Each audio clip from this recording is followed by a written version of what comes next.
A funny story about the mayor, as he said, he had only been in office a short period of time, and I'd been with the city for, can y'all hear me? I'd been with the city for quite some time, and to be perfectly honest, several of us were quite skeptical about this 100-day transition period, and of course the tornado did blow that out the window, but I'd known the mayor for quite some time. Him and I had served on the board for the downtown Kiwanis, but that morning, I want to tell y'all a couple of little stories, but that morning, it was right at daylight, and I can remember it just like it was yesterday. I was standing in the intersection of 3rd Street and Franklin Street, and I was facing back down towards the courthouse.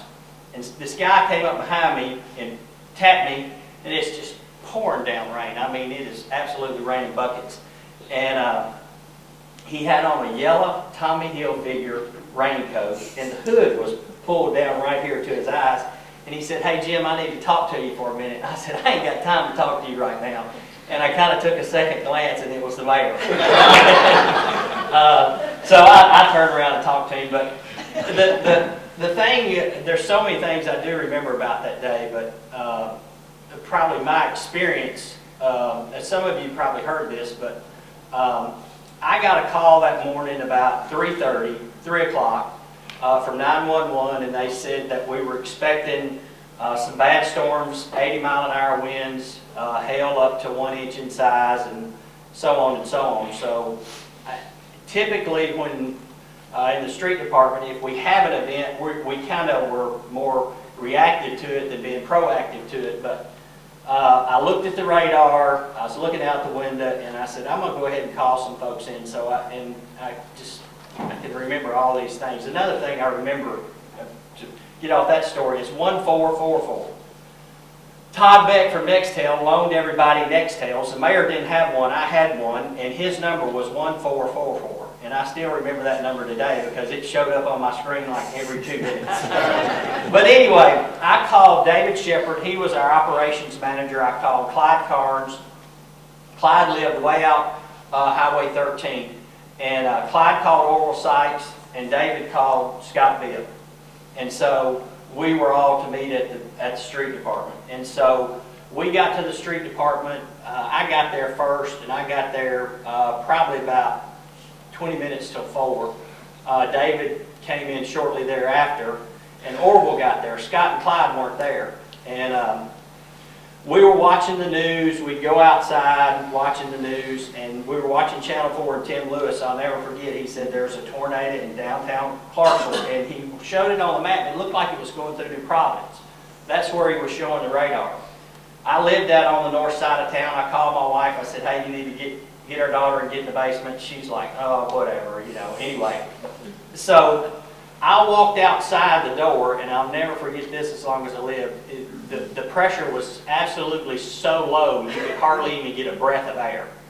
And I walked back in, and I told David and Orville, I said, "Something's fixing to happen."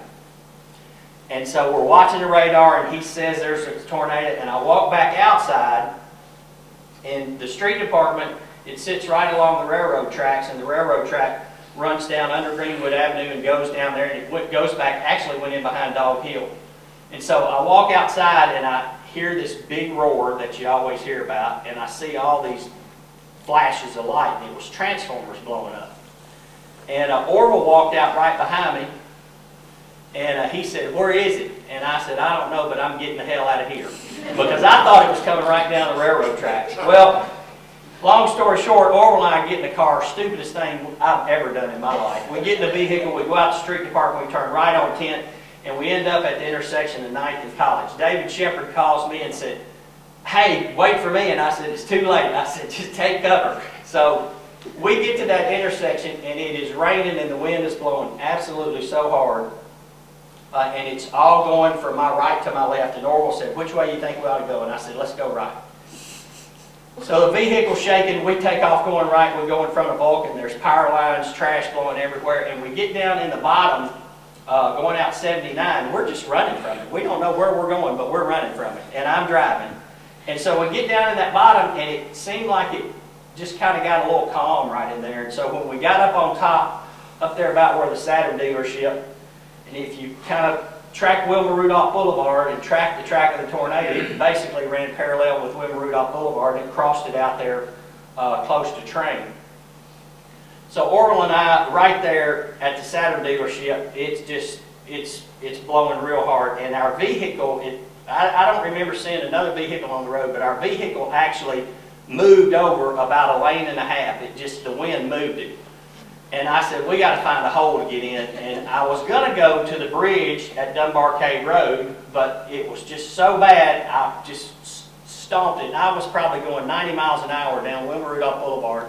Power lines were falling down in front of us, and it was like kind of like a reverse of a tunnel. Instead of it, as you're going in a tunnel, it starts getting lighter and lighter. It just kept getting darker and darker out in front of us. All the power was going on.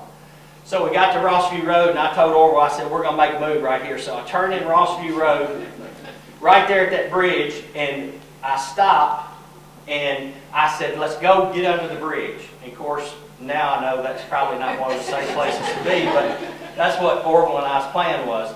So we jump out of the car. I never even shut my door, and jumped over the guardrail and ran down the riprap. And then we ran back up the riprap to get up right up underneath on the abutment. And I had called my wife right before we stopped, telling her to get out to get in the basement again. But I never hung my phone up, so I'm running. I got my phone.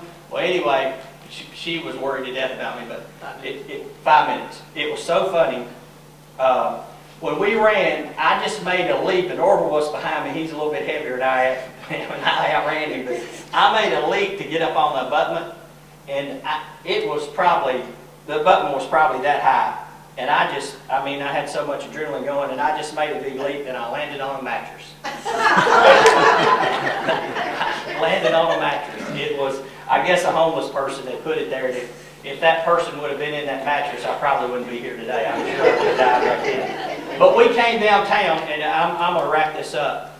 And I remember walking with a flashlight in front of a backhoe and this big beam being in 3rd Street. And the fire department, none of those folks could get down in there, so it was a fire at Herb Patrick's building. And we were pushing that beam, and right when we went by the old Glenn building, I could see trash, I could tell windows were blown out, but I couldn't tell about rooftops or anything like that. It was so dark, and I shined that flashlight on that courthouse and saw that big hole in it, and I knew it was bad then.